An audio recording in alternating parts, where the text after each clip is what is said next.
Assalamualaikum warahmatullahi wabarakatuh.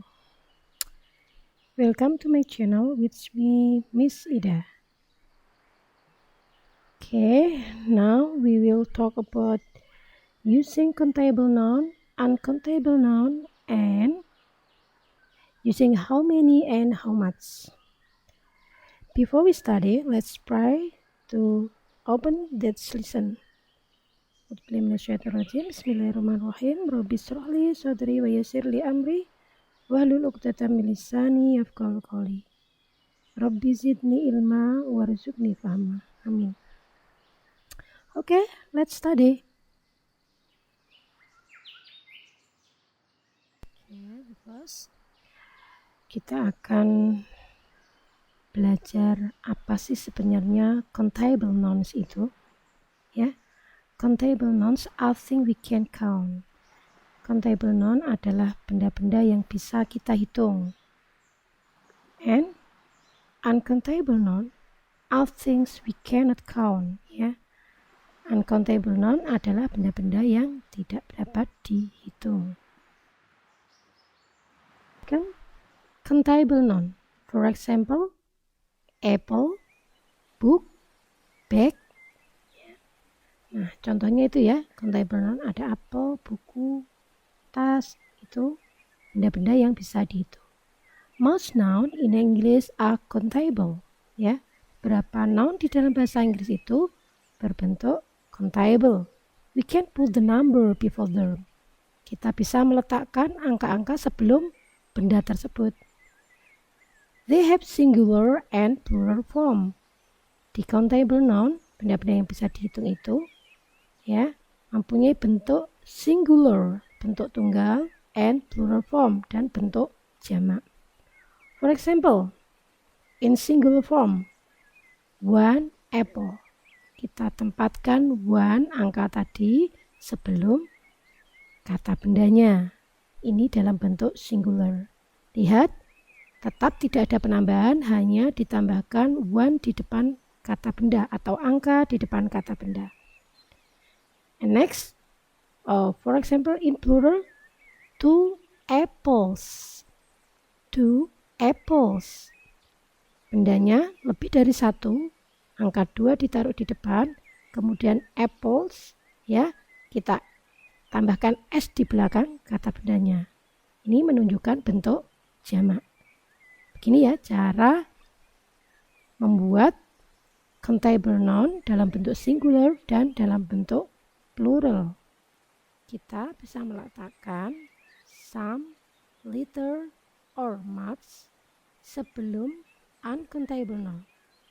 For example, ada water, ya.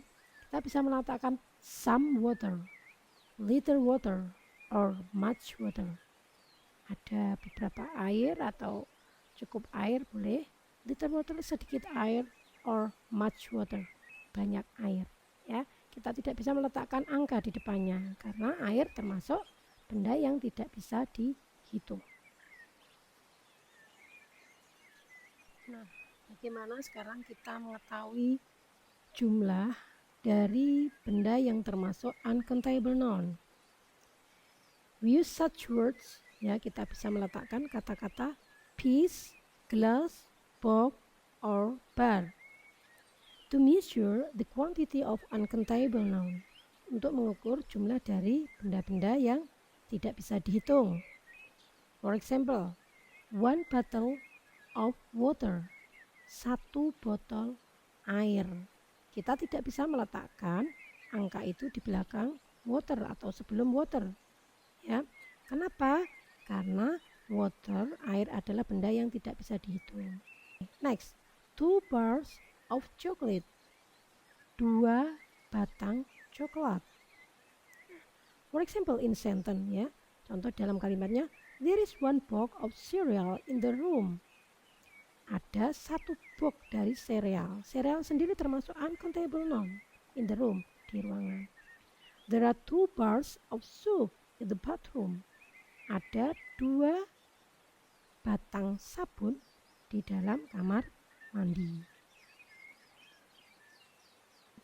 Plus, using how many and how much. How many we use with countable noun. How many digunakan dalam countable noun ya, dengan countable noun, kata benda yang bisa dihitung. Cara membuat kalimat tanyanya dengan menggunakan how many. For example, how many apples do you need? Berapa apel yang kamu inginkan? How much? We use with uncountable noun. Kita gunakan ya untuk uncountable noun. Ya, benda-benda yang tidak bisa dihitung. For example, how much water do you need? Berapa banyak air yang kamu butuhkan? Ya, take it easy ya. Ini jadi diingat-ingat, jika benda itu uncountable noun, maka memakai how much. Pertanyaan untuk countable noun yaitu how many. Nah, sekarang how much. Tambahan ini ya, how much juga dipakai untuk menanyakan harga.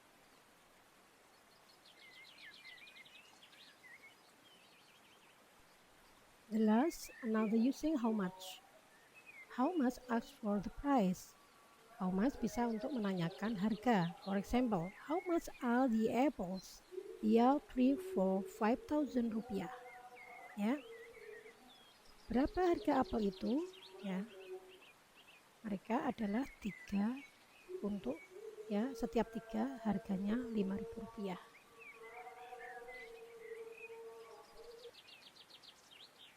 I'm so sorry for my mistake. See you next time. Subhanakallahumma wa bihamdika asyhadu an la ilaha illa anta astaghfiruka wa atubu ilaik. Wassalamualaikum warahmatullahi wabarakatuh. Bye.